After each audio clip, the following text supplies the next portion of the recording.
Whether you're an active duty military, a veteran, a spouse, or a military affiliate, thank you for joining us today.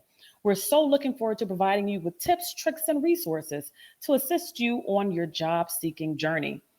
We are currently recording this webinar to ensure accessibility for all participants. You can also enable closed captioning via your browser. We recommend using Google Chrome, where you can click on the three dots in the upper right-hand corner, click on the settings, and then accessibility. You may refer to the screenshot in the presentation, referencing a breakdown of instructions on how to access closed captioning on different browsers in the content section to your right, or reach out to one of our Career Circle employees in the tech support booth in the lobby to assist you. All of the resources that we discussed today and more can be located on the content tab near the people and discussion feed to your right. Please make sure you watch until the end, as we'll be doing a live and interactive career mapping activity and you don't want to miss it. Now, myself as the host, my name is Brittany Knowles. My pronouns are she, her, and hers, and I currently work as the Learning and Development Specialist for Getting Hired, powered by Career Circle. I have black natural hair twisted around the crown. I have brown eyes with clear glasses, as well as a green top that I am wearing, and wearing a smile. I am currently sitting and located in Fort Lauderdale, Florida. Now, I'd like to pass this over to our lovely and amazing and knowledgeable panelists. Ethan, can you introduce yourself? Absolutely. Thanks, everybody, for joining us today. My name is Ethan Parker. I am the recruiting manager here at Career Circle. Basically, I work to facilitate all recruitment efforts and connecting all of you with our employer partners. I am a Caucasian male in my 30s with short brown hair, wearing some glasses with a mustache sitting shortly underneath. And then today I am working out of my living room office with a brown jacket and a blue t-shirt on. I'll pass it over to Daniel. Hey, what's going on, everyone? My name is Daniel. I am one of the senior technical recruiters here at Career Circle. My daily role involves helping members with career pathing, interview preparation, and resume assistance. I am a 30-year-old Caucasian male. My pronouns are he, him. I have brown hair, brown eyes. I have thick black frame glasses, and I'm currently actually out of Richmond, Virginia right now with Ethan. I'd love to go ahead and kind of pass it over to Erica. Good afternoon or good morning, depending on your time zone. My name is Erica Hall. I am the controller for Career Circle. I have straight blonde hair, green eyes. I am a Caucasian female. My pronouns are she, her. I'm currently wearing a black shirt, working out of my basement, and you might see some of my husband's military memorabilia in the background. So we are here and ready for the webinar today and cannot wait to get this started. Thank you so much, Ethan, Daniel, and Erica. Now it's time to dive into our content. Let's start with the basics. What is a hard skill and what is a soft skill? How do we identify these skills and apply them to our resumes? I'll have Ethan to kick us off. Ethan? Sounds perfect. So as far as hard skills and soft skills, they're branched into these two buckets mostly because you'll bring them to work in different ways. So we'll start with the hard skills. These are going to be things that you have learned from a technical proficiency perspective throughout your career. So these will be softwares that you've picked up over time, any kind of technical competency. If you're working on any kind of maintenance mechanical type of work, that's also a hard skill. Additionally, there'll be kind of teachable abilities that will be specifically quantified by your proficiency over time as well. Very job specific, very specific to a given career path. You can think of things like coding, so think like Python, Java, various programming languages that you would leverage. If it's any kind of data analytics work, you might think of visualization softwares like a Tableau. And then additionally, in the event that is a kind of electronics technician or maintenance mechanic type of work, you might think of some of the tools that you've used previously. So think like meters, hand tools, power tools, etc. Those will all be kind of your hard skills, things that you have acquired with your experience over time. Soft skills are a bit more nebulous and a bit harder to quantify. Oftentimes, these are directly tied to your ability to work with others. And so when we think of those, a lot of the time you want to think of, have you led others? Is it any kind of problem solving, conflict de-escalation or resolution? Anything where you're actually working with a person at the end of the day is kind of falls into that soft skills bucket. First and foremost, what you want to do when you're thinking of your soft skills is if you have leadership experience, that's kind of number one. That Leadership by itself disseminates several different soft skills. And so quantifying that goes a long way towards getting you like totally rounded out with your soft skills. In the event that you haven't, you can just go ahead and talk through any time that you've worked on a team or any time that you have interfaced directly with any kind of vendor, anything like that. But as far as considering them for a career path, oftentimes you want to think of what opportunities you have to relay the skills that you have done up to this point to a career path in the future. And we'll get into that here in a couple slides. But with that, I'll go ahead and pass it over to Daniel to talk about a little bit of our career mapping exercises. Yeah, absolutely. And thank you so much for that, Ethan. So now we're going to be talking about maximizing your transferable skills, right? Now, transitioning from the military to civilian life can be very challenging, but it's also an opportunity to help leverage the unique skills and experiences you gain during your service. So the first key to a successful transition is going to be recognizing and maximizing your transferable skills. So the first part of that is going to be the importance of self-assessment. So go ahead. For self-assessment, we're going to be talking about skills, qualifications, volunteer experience, and education and certificates. Self-assessment is the foundation of this process, right? It helps you understand your strengths, identify areas for improvement, and align your skills with potential career paths. So we're going to go ahead and break down how to effectively conduct a self-assessment in regards to these skills, right? So first, I would say reflect on your military experience, right? Reflecting on military experience, think about the roles you held, the responsibilities you managed, and the skills you developed overall. Consider, like Ethan said, hard skills, soft skills, technical expertise, such as leadership, teamwork, and problem solving. And then identify your strengths. Make a list of your strengths. What tasks did you excel at? What feedback did you receive from your superiors and your peers as well? Identifying your strengths will not only help you understand what you bring to the table, but also understand how to kind of highlight what these different types of jobs might entail. Then recognize your achievements. That's a big thing as well. Document your achievements, whether it's completing a challenging mission, leading a team, or even receiving awards. These accomplishments highlight your capabilities and can help translate them into different terms. Sorry about that. And then seek feedback. I know that's not on the slide here, but seek feedback. Don't hesitate to seek feedback from colleagues, mentors, or career counselors. They can provide valuable insights into your strengths and areas for growth that you might not have considered previously. Now, now we've kind of assessed your skills and we're going to translate them into different terms. It's then time to start and look and thinking about your ideal career. This involves doing research with industries, identifying potential roles, and aligning them with your skills and interests. Now, first, you're going to want to ask yourself, what is my ideal career? And then what industry do I want to specialize in? And that's okay if you don't know the answer to this question. I was in the same boat.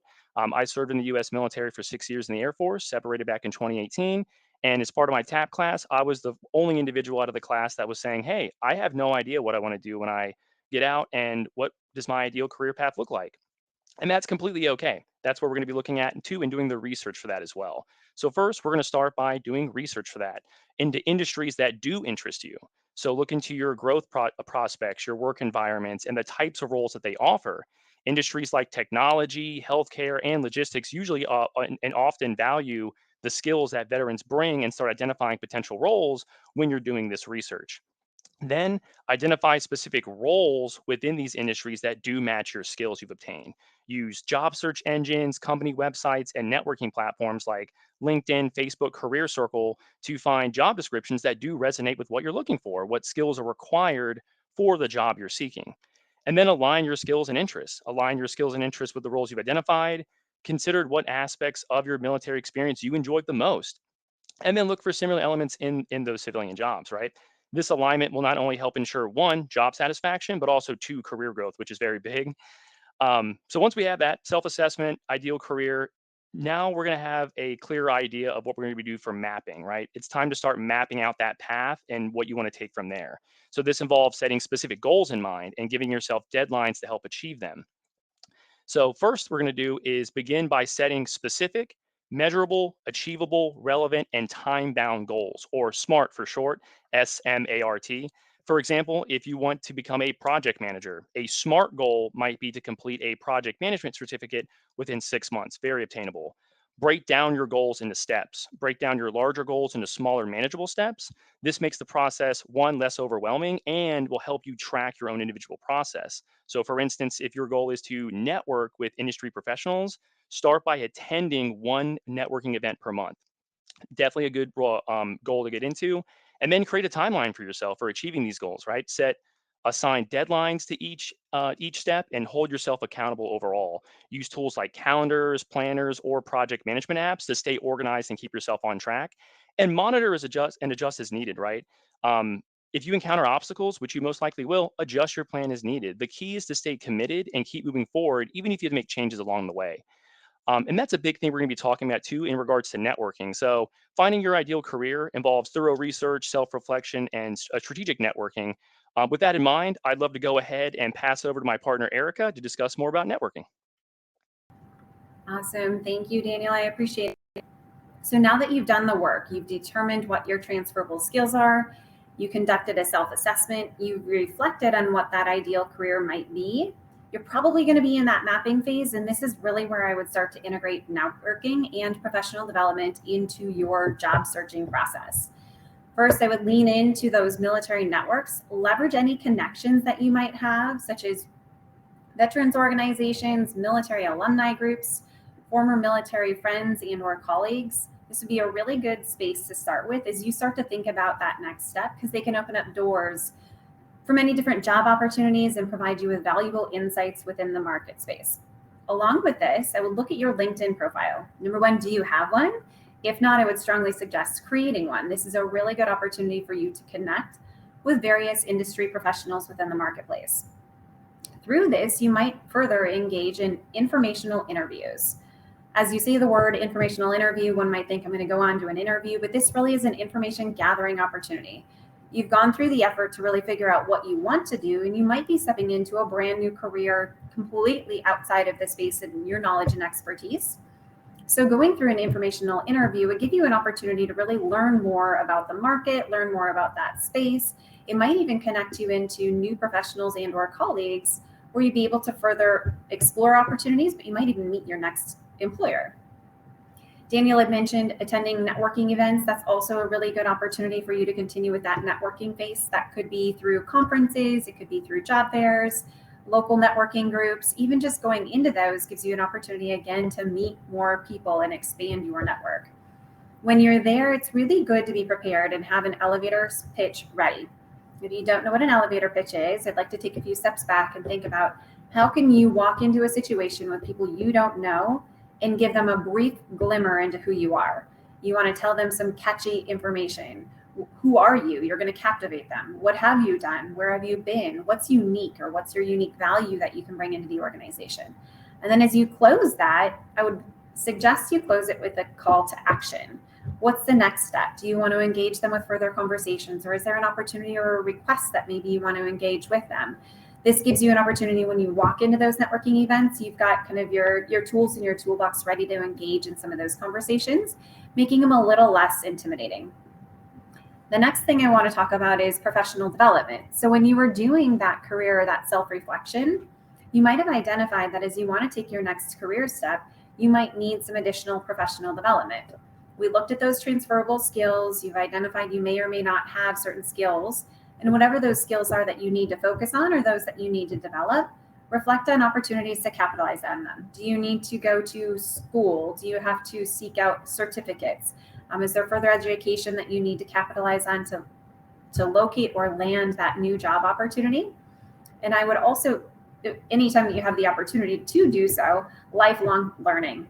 That will always keep you sharp, it'll keep you fresh, and it gives you an opportunity to stay in the know with the latest and greatest within your space. Being knowledgeable in that space and growing within that space is key to your transition. And through all of that, I would also suggest landing a mentor. Finding a mentor either through your military professionals that you've worked with in the past, but somebody who can really provide you guidance and support throughout that transition. It is a very big transition. It can be very scary, but talking to people who have gone through it, who know what you're experiencing, are ultimately going to be able to help you land maybe even that next job, but also help you understand, are your goals relatable? Are your goals attainable? They'll help you remain positive as you go through this career search. And those connections are going to be key into finding that next job opportunity. Daniel, I'm going to transition it right back over to you. Absolutely. Thank you so much for that, Erica. Now we're going to be talking about resources and support systems to be able to leverage during that job search as well. Transitioning from the military to civilian life can be a very complex journey, okay? But you don't have to navigate that alone. There are numerous resources and support systems designed to help veterans and military members succeed. So, first thing we're going to kind of talk about is some questions to consider. The first one would be, who is my support system, right? Your support system is the network of people who provided emotional, practical, and professional support. This can include family members, friends, fellow veterans, and mentors, and professional counselors. Your family and friends are often going to be the number one main line of support. They not only know you best, but they can offer emotional encouragement and practical help during your transition. Fellow veterans is another thing, too. Connecting with other veterans can be incredibly beneficial. They understand your experience and they can provide advice, share resources, and offer a sense of camaraderie. That's a big thing whenever I talk to my fellow veterans, that camaraderie that you've been to together. And then mentors and counselors is another big one, just like Erica said. Seek out mentors and professional counselors who can guide you through your career transaction. They can offer valuable insights, help you set goals, like we talked about previously, and provide professional advice. Second question would be, well, what resources do I have? Identifying these resources is going to be a very crucial step. They can include things like educational benefits, job placement services, healthcare options. For educational benefits, many veterans are eligible for educational benefits through programs like the GI Bill. These benefits can help you pursue further education or training that you might have seen when you're looking for your skills and a different opportunities that might align with what you're looking for. Another is job placement services. Organizations like the Department of Veteran Affairs or the VA and various nonprofits offer job placement services specifically for veterans. These services can help you find job openings, prepare your resume, and practice for interviews, which is also exactly what I do on a daily basis.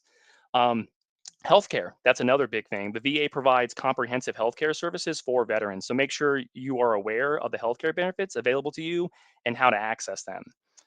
And then the next question we're going to have is, well, what resources do I need? Next, consider what additional resources you might need to help achieve your goals that you just previously set. These could include further education, specific training, or even financial assistance. If you determine you need additional education or training to help pursue your career, look into certificate programs, workshops, online courses that can help you gain those necessary skills, and then explore those financial assistance options if you need support to obtain that education and training or to even start a business. There's grants, scholarships, and loans available specifically for veterans and military community members. And then you might ask yourself, well, where do I even locate these resources, right? It's important to know where to find them. There's definitely some key places to start your search. First would be the Department of Veteran Affairs. The VA is a primary resource of support for veterans. Their website and local offices can provide information on benefits, healthcare, and job placement services. Nonprofit organizations, that's going to be a huge one. Many nonprofit organizations are dedicated to supporting veterans and military community members. Groups like the American Legion, Veteran of Foreign Wars, and the Wounded Warrior Project offer various resources and support services. Also, online platforms heavily utilize online platforms such as Career Circle, Facebook, LinkedIn, Indeed to connect with other veterans, find job opportunities, and then access professional development resources. There's a website like military.com can also offer a wealth of information and tools for veterans. Another thing as well is the TAP program. If you currently are serving in the U.S. military, you do have to, when you transition out of the military, you'll have to go through what's called a transition assistant program called TAP. If you already have separated, you've already gone through this. It's a comprehensive resource designed to help veterans transition into civilian life. So TAP offers workshops, counseling, and training to help you prepare for that next career. It is different on every base. So, for example, FE Warren Air Force Base might have a different program to go through it than maybe Fort Bragg in North Carolina, but it's still the TAP program. So make sure to take advantage of TAP services to get personalized support and guidance, such as resume assistance and understanding how to access these benefits quickly. Um, and speaking of resumes, TAP does help with resumes. Since we're talking about that, I'd love to go ahead and pass it over back to Erica regarding making your resume more unique. Awesome. Thank you again, Dave. I appreciate it. You hit on some very important points about the resources. There is a wealth of information out there available to you. I think it's just figuring out through the research what truly is out there. There's so much information to help as you begin that transition. So resumes, speaking from personal experience, this one is near and dear to my heart. As my husband was looking to separate from the military, he took 24 years of military experience and had to try and figure out, how do I build my resume? It was a very challenging process. So as you think about it, you need to translate everything that you've done in the language that the military speaks into civilian terms, which is a very nerve-wracking process. First, I would strongly suggest that you lean into the resources. Daniel had mentioned the Career Circle team is very skilled and ready to equip and provide support. In addition to that, I would lean into your network of folks and friends who have transitioned out. They're going to be key resources as you look at those civilian opportunities. But AI is also another very good research opportunity. Leaning into AI and asking it questions to help you translate what occupational codes might mean within the civilian space gives you a really good opportunity to even start building those resumes. And as you start to build your resume, you've identified the job opportunity that you want to apply for. I would strongly suggest that you tailor your resume to the job that you're targeting. This might mean that each time you apply for a job, you might need to polish up your resume. Not saying that you need to completely redo it, but you want to make sure that it really aligns with that job opportunity that you're looking to apply for.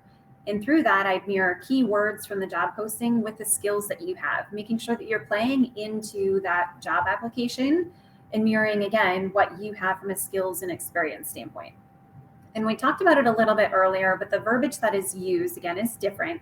So lean into AI, your peers. You might even ask a friend to stress test what's currently listed within your resume. The Career Circle career coaching advisors are here for help and support. You might lean into the additional resources that we've got within the website as well. So there's a handful of resources that you can capitalize on. Within your resume, I'd also encourage you to include all of your accomplishments. This could be volunteer experience, medals that you've achieved, awards, schools that you've completed. The military does a tremendous job of ensuring that their talent is continuously educated. So lean into some of those courses. And if they are applicable to that job that you're seeking to apply for, I would really encourage you to include that within your resume.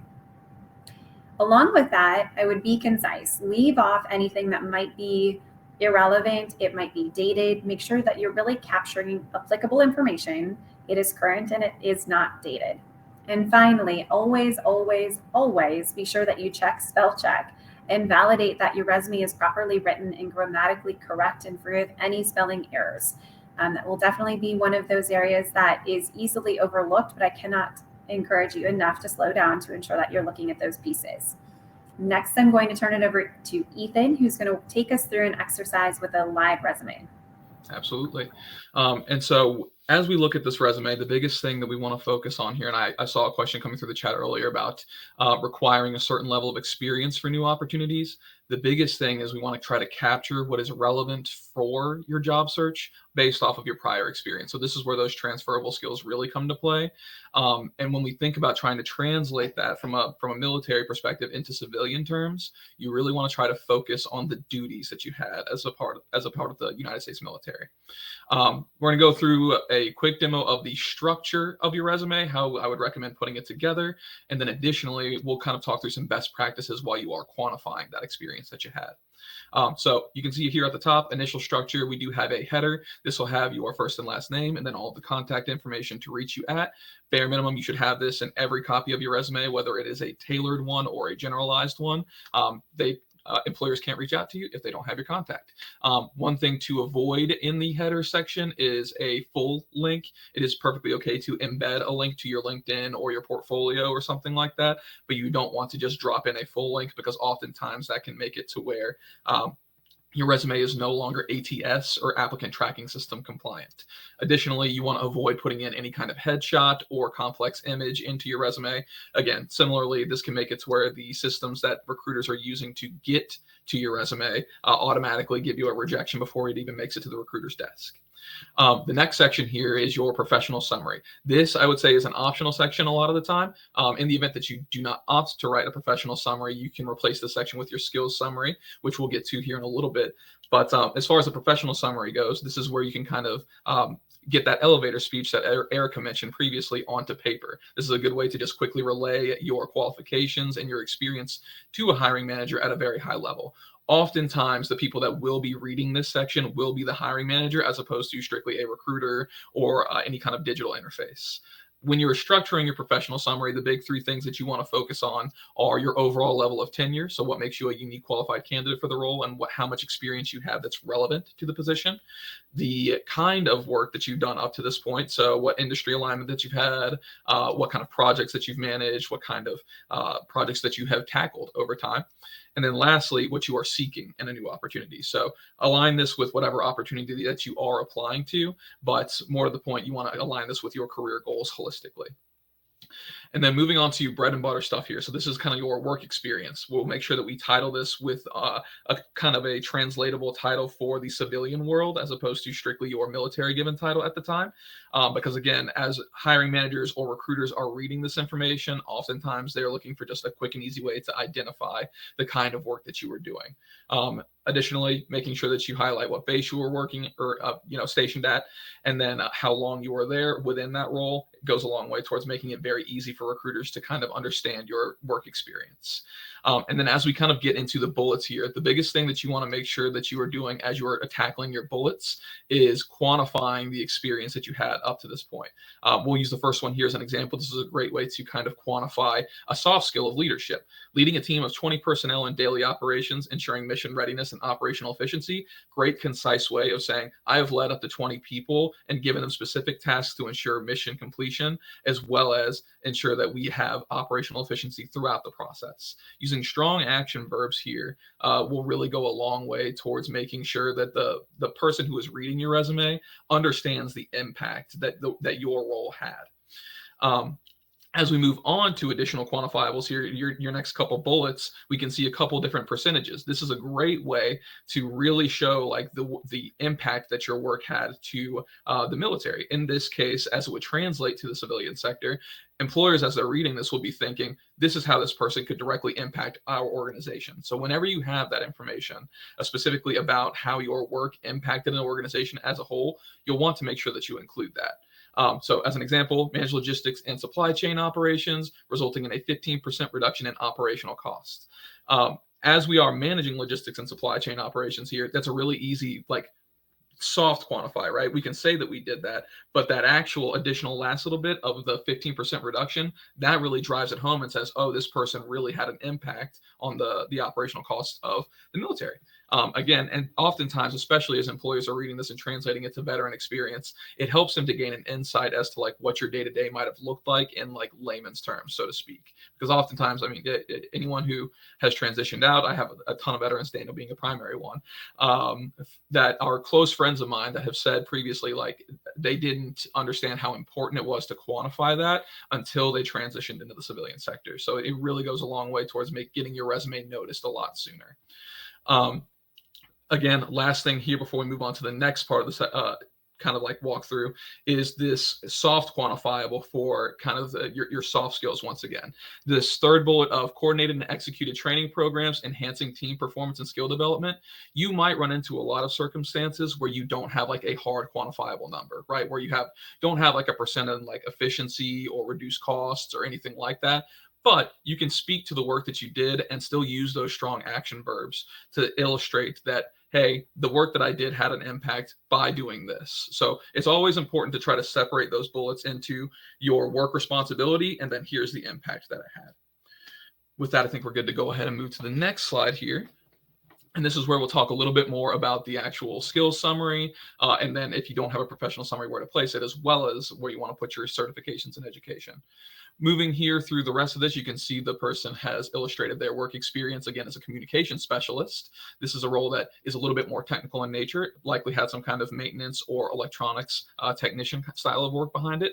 And so with that, you can see that we're highlighting some of the key qualifications for hard skills, where we're talking about the maintenance and operations of those communication systems. And then additionally, again, we're still continuing to highlight that impact by saying, hey, we ensured reliable and secure communications by making sure that these had maximum uptime. One other piece before we move into the skills section is you can see at the very bottom there on that fourth bullet, we did highlight an award that we achieved. Oftentimes, this is a very quick and easy way to translate your military experience into the civilian sector, because we know that basically all civilians folks know that awards are given like very specifically within the military. They are given with people of significance. They are given to recognize like high performers in a specific role. So as you do get those awards in your military service, definitely spotlight that on your resume. Goes a long way towards getting you some additional credibility with an employer. Moving on to the skills section, again, if you do not have a professional summary, I would recommend plugging this section in to where you would have that professional summary instead. So as we're thinking of structure, that would be, instead of header professional, then work experience, it would be header skills summary work experience.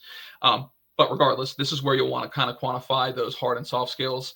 The biggest thing as you are looking at new roles that are of interest to you, you'll want to make sure that you are aligning your resume with that job description as best as possible. So if there are a lot of occurrences of keywords or key softwares that are relevant for the job, you'll want to make sure that you are illustrating that within your skills summary as much as possible.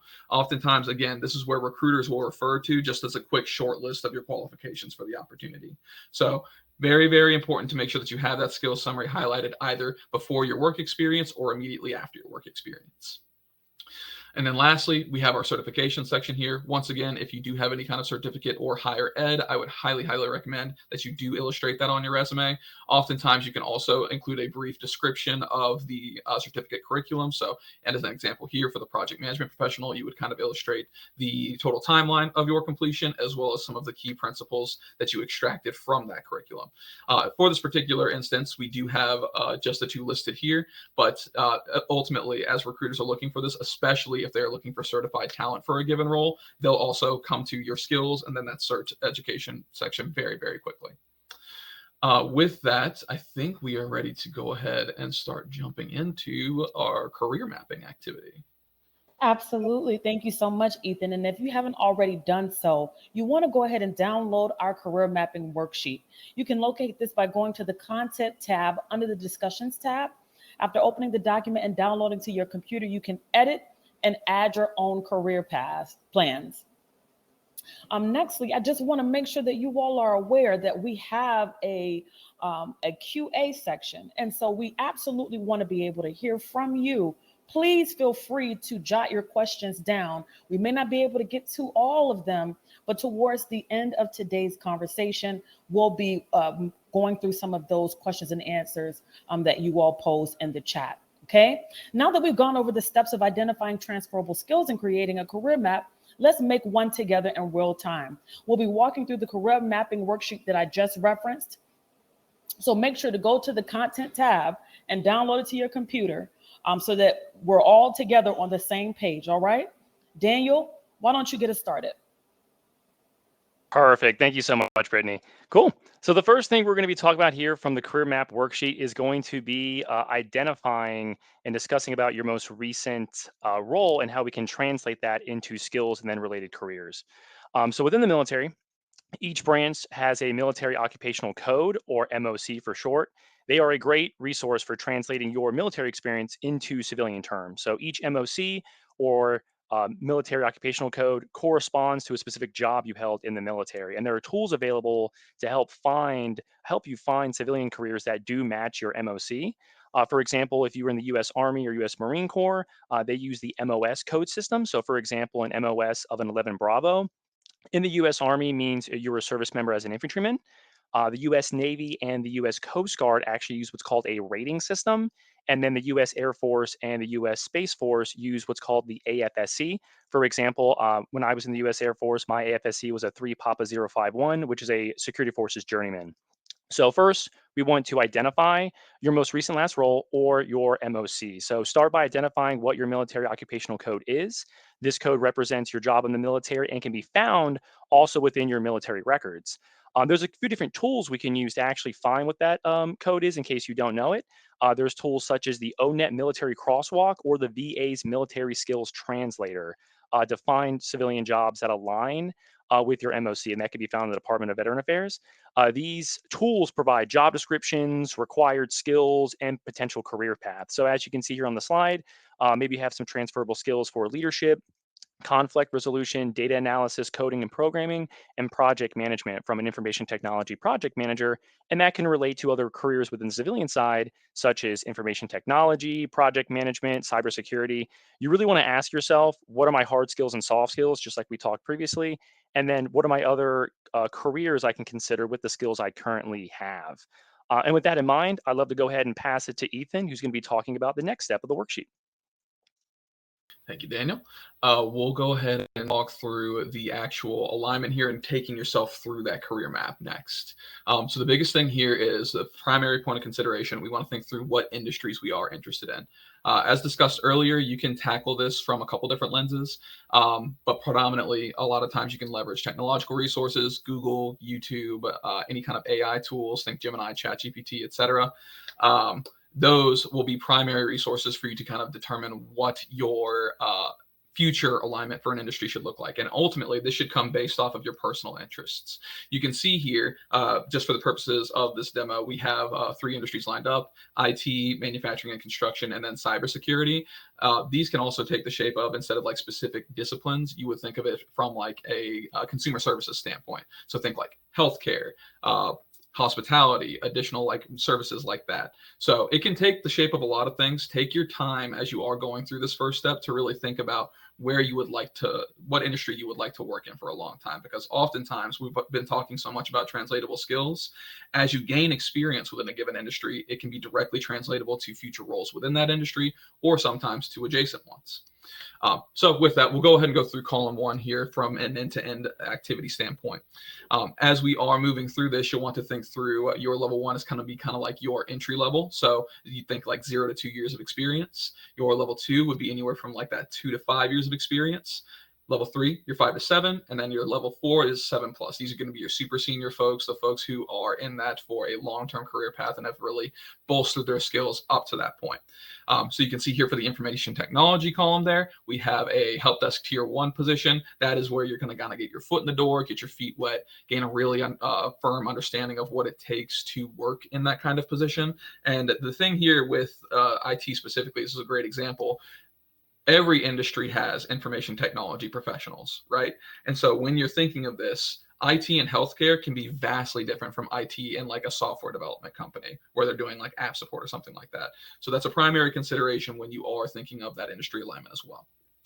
As we move to level 2 here, this would be a tier 2 help desk. This is where it's a very easy, like one-to-one from that promotion path, right? You've gained enough experience. Now you can move on to that tier 2 position where you're taking escalations, slightly harder issues, things that require a little bit more of experience to be able to diagnose and troubleshoot quickly.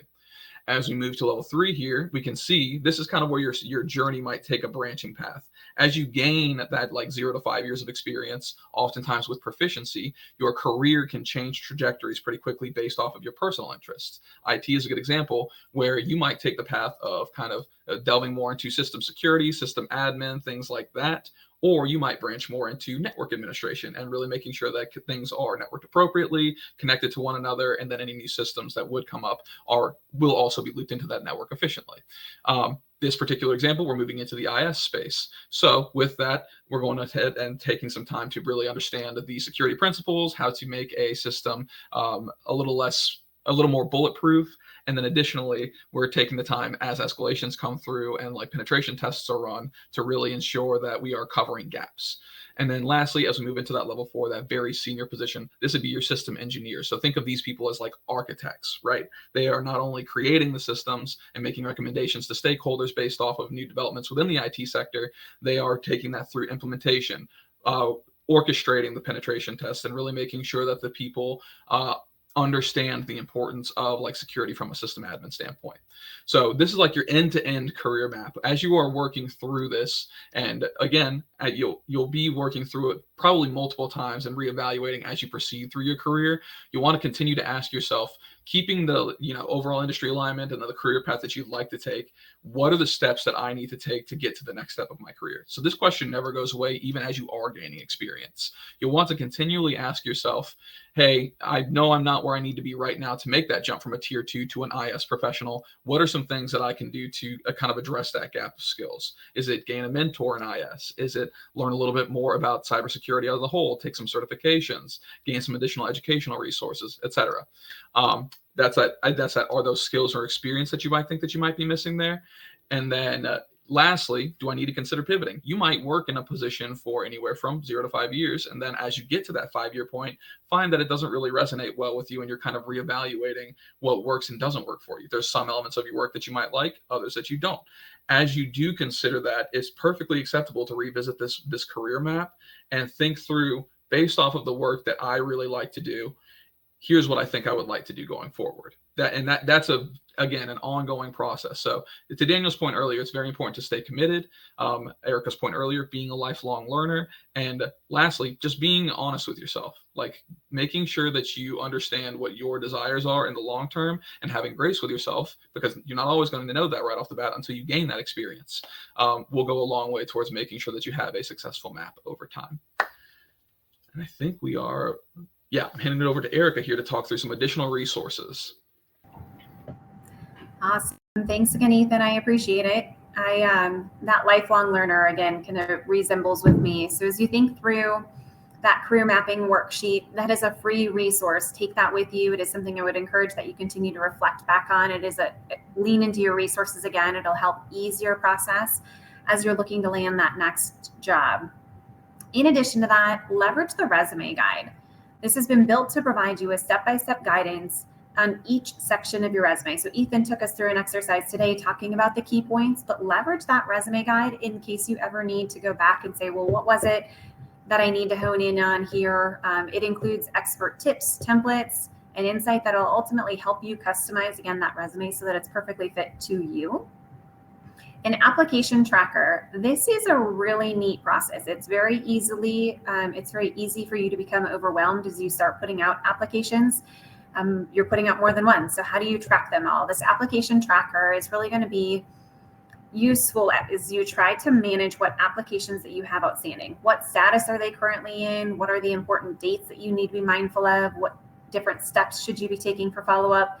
This has really been designed with the end user in mind, so it'll help you as a job seeker manage and organize the applications that you have outstanding in an efficient manner. Keeping everything in one place will help this feel less cumbersome and allow you to move forward with less stress, so to speak.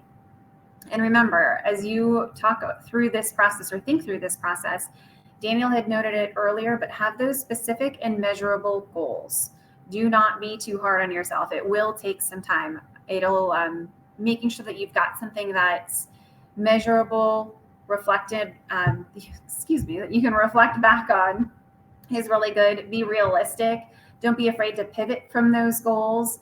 As you find a new opportunity, there may be an opportunity that fits what you're looking for, but it's going to be 5 minutes further along than what you wanted to drive. So think through some of those things, be flexible with those goals.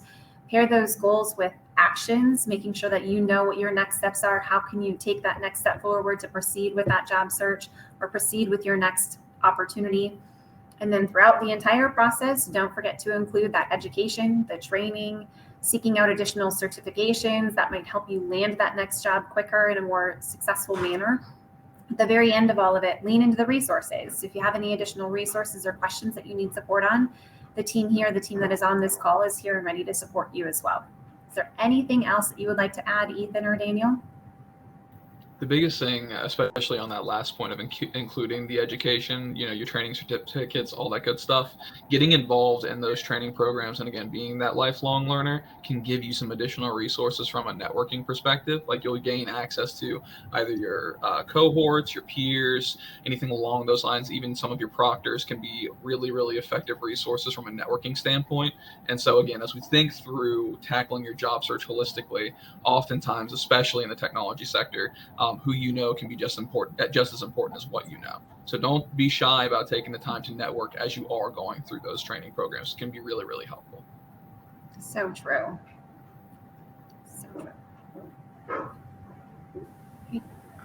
Daniel, I think we're ready for the next one. Yep, absolutely. Q&A. All righty. It's my turn. Thank you all so much for your insight. And so we've seen some great questions come in through the chat. I'm going to read some of them out to our panelists, and you'll be able to answer them for the group, okay? While we're doing that, those in the audience, our viewing audience, please feel free to continue to add questions because we're going to try to get to as many as we can before the end of the hour. All right, first question. How often should I update my career map? Take this one. It's a great question. I think it is largely going to be personally dependent, right? So some of the stuff that I was talking about earlier, where if you find that the work isn't really resonating with you, you might evaluate that career map a little bit sooner. It could be like that 0 to 2 year mark. However, in the event, I would say as like a general rule of thumb, I would take time probably every year or so just to make sure that you are well aligned with your career goals, that you're staying on the right course for that. And then over time, that you are seeking those additional resources to get you to where you want to be in the future. So I would say at least once a year could be really helpful for that. Anyone else on that question have any additional insight? I was going to say, Ethan said it perfectly, actually. I was going to piggyback off that, but he said exactly what I was going to say. Awesome. Next question. What are some examples of transferable skills in leadership, communication, and teamwork?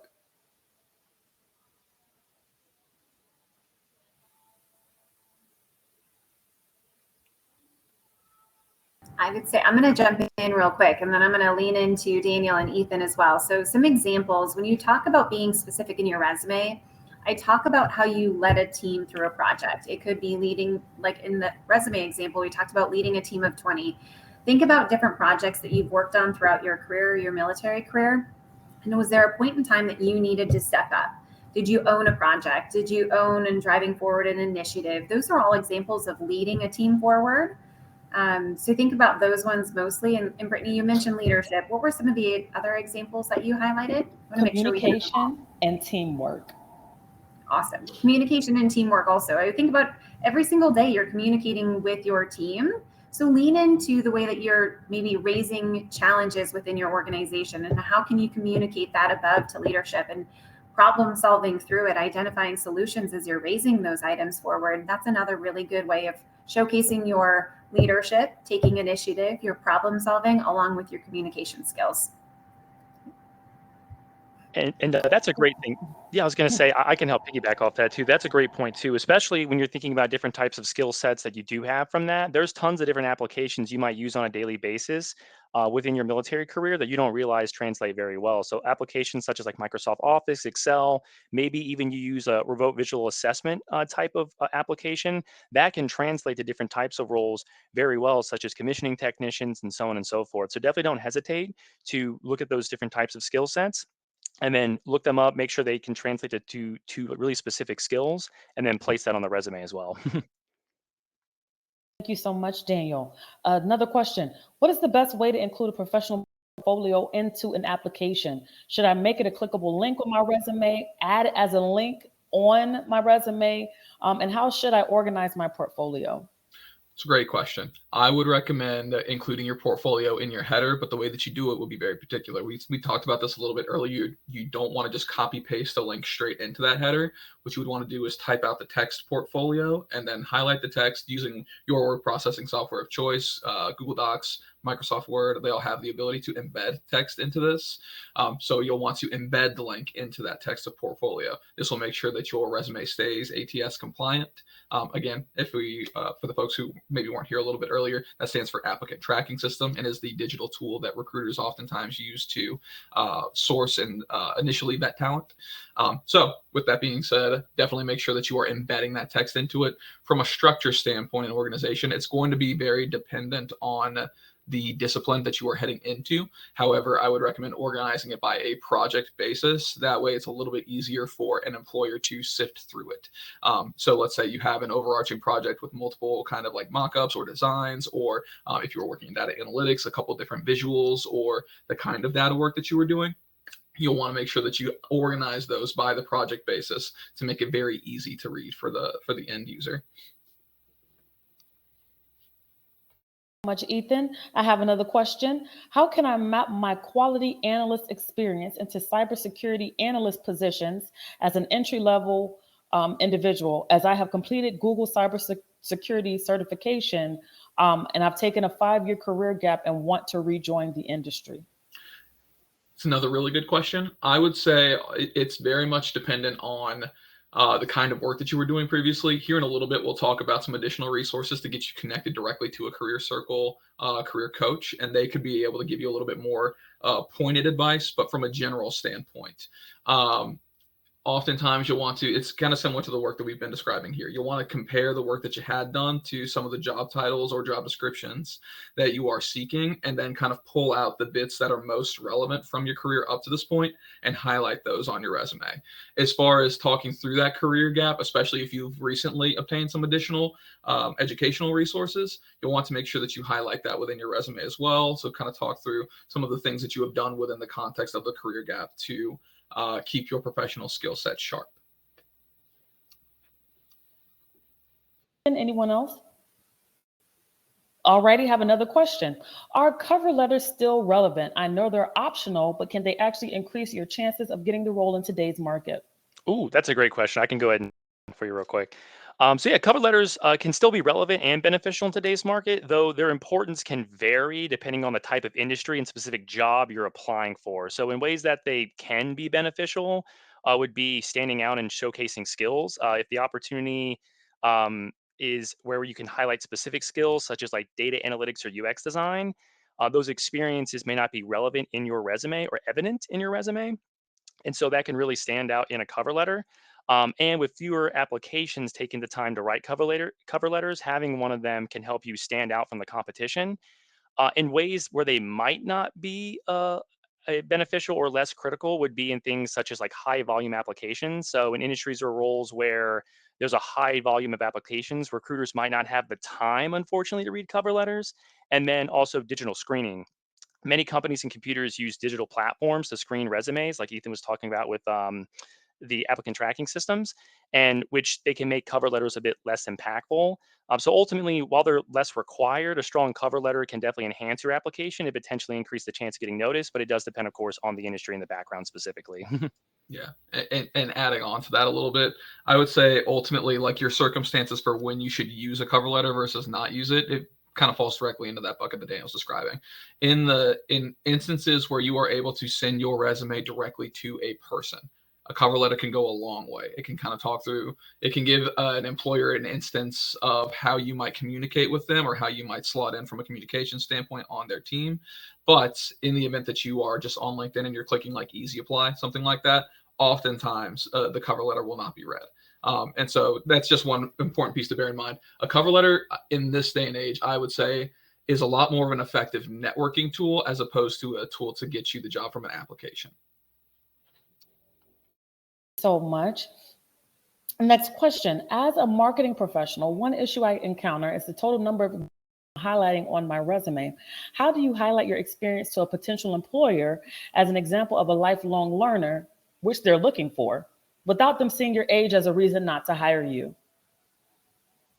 It's a good question, and it's a tricky circumstance to be sure. Oftentimes, what you'll want to do is truncate your work experience, and the way that you highlight like the lifelong learner process oftentimes can be through that professional summary. So we've talked a little bit about elevator speeches, things like that. Those are things that oftentimes will be a little bit easier to quantify and talk through either in an interview setting or within that professional summary. They are much more difficult to illustrate just on a piece of paper, right? Because ultimately a hiring manager or recruiter might have received dozens of applications, and again, they're just like you or I, right? Very busy people. And so they're looking really, when they're going through your resume, for a quick glance of what makes you qualified for the role. In the event that you have a strong work tenure, I would recommend really truncating that to like your past, I would say 2 or 3 previous roles. And again, this kind of helps to keep your resume length a little bit shorter as well. It makes it a little bit easier for recruiters to scan through quickly. But most importantly, as you are talking through the piece of highlighting that process of being a lifelong learner, if you have obtained certificates, gone back to school, anything like that, highlight that in your resume in the relevant sections as well. So again, short answer, professional summary is great for that. Long answer, definitely take the time to make sure that you're parsing that and putting it in the relevant sections. Ethan, do you mind if I ask you a follow-up question real quick? I know that you mentioned truncating it and including the last 2 to 3 positions you've had. Would you ever limit the years on that? So for example, if someone had 2 to 3 positions, but they were in those positions for 5 years apiece, how would you quantify that without getting too detailed into the years? It's a great follow-up. Oftentimes, I would say it's very dependent on what your career trajectory looked like. So as we are thinking through, because if we're thinking, 3 roles and 3 roles and 15 years, that's like 5 years apiece, right? And so if you had some career motion within those roles, it's important to highlight that as well. So I would say that would align pretty well from an upper limit standpoint. 15 to 20 years. The biggest thing is you want to consider the overall length of the resume, because again, as it gets longer, recruiters are much more likely to just kind of gloss over it, miss important details, things like that. And as we are thinking of that resume length, 2 pages is kind of the golden standard. In the event that you need to go past those 2 pages, you want to make sure that you have enough content to completely fill out that 3rd page.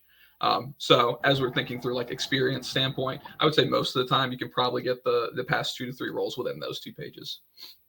That's awesome. Thank you. Thank you. Thank you for that follow-up question. So looking at the time, we have 5 minutes left and we have 2 questions, and I believe that we'll be able to get through them. All right. And so let's try to keep the responses to maybe a minute or so. Second to the last question, what I noticed though in today's job market is that even junior associate positions require 2 to 3 years of experience. I finished the Google Project Management Professional Certificate, but it's been hard to transition into project management. Do you have any advice about that?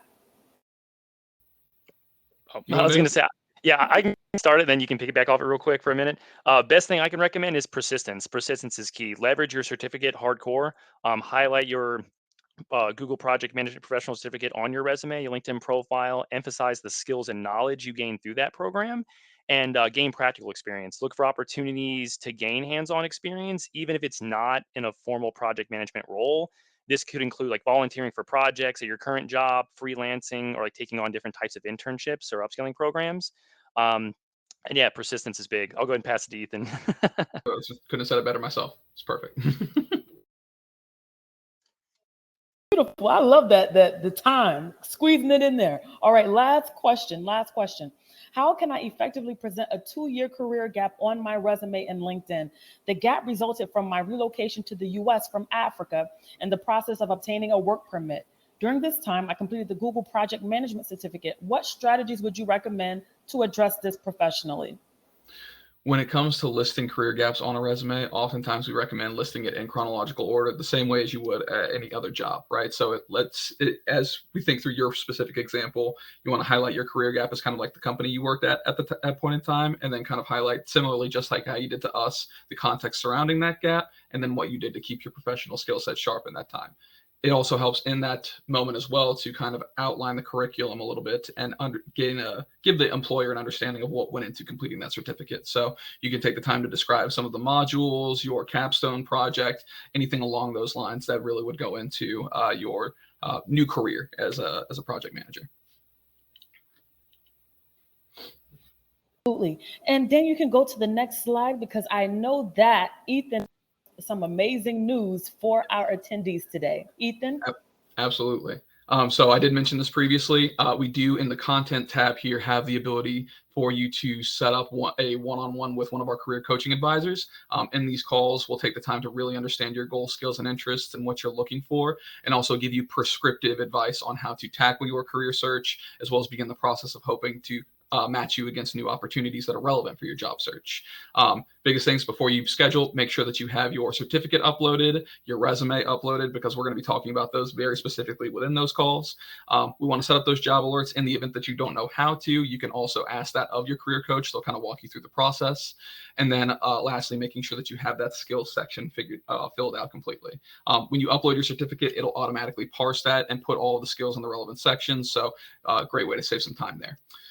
Lastly, if you are a holder of a Google Career Certificate, you want to make sure that you click on the link to schedule for that specifically, as the contents of the call are a little bit different. Folks who do not have a Google Career Certificate, same kind of resources, we'll give you everything else. It's just there's a little bit more additional coaching and context surrounding those certificates and articulating them in the workplace. yeah, very, very excited to get you all connected with the team and get your job search on the way. So much, Ethan, and thank you so much to our amazing, wonderful panelists. Let's give them a wonderful virtual hand of applause. I hope you all had an amazing time today and made some connections, learned some tips or tricks to navigate your job seeking journey. This is our last event of 2024, everyone. Okay, but please stay tuned because we're already starting to develop new webinars and career fairs on our site for 2025. You can view all our events and register on careercircle.com/events. We want to, again, thank you so much for attending today's session. And we look forward to having you continue with us into the next year with all the amazing content that we're going to be presenting at that time. Have a wonderful rest of your day. Take care. Bye-bye. Thanks, everybody. Thanks, everybody. Thank you so much. Be safe. Have fun.